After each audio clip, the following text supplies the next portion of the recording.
Thinking today of making a short video, what came to me was about being born again. Not us being born again, but rather Jesus being born again. Nearly all of Christendom have been brought up believing that Jesus was born of a virgin, that he first pre-existed in heaven but left his heavenly home, giving up his divine privileges in order to come to earth and live as a man. I believe most will say something like we find in Philippians 2:7 of the Amplified Bible.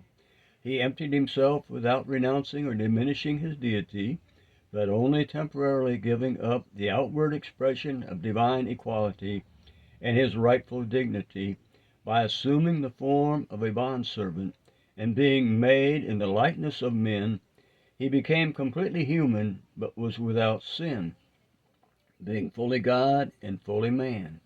But is there any place in the Bible that says Jesus was fully God and fully man?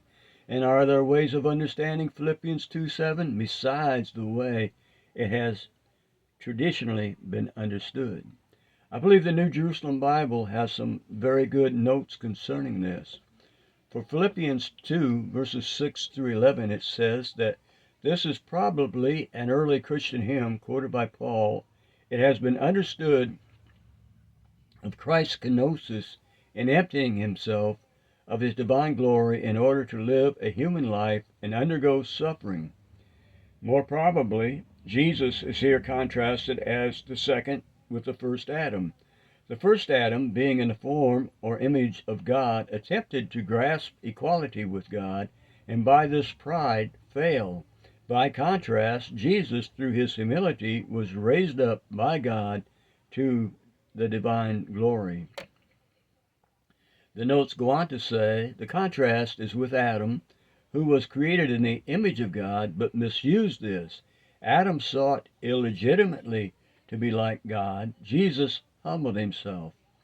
In the traditional, but less probable interpretation, this emptying or kenosis expressed Jesus' voluntary self-deprivation during his earthly life of the divine glory.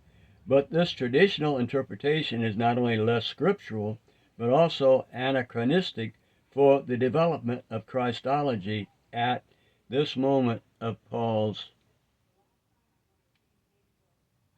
thinking. So according to this understanding, what was originally meant, and the meaning that developed and then passed on by tradition are very different. Amen. I did it in 3 minutes.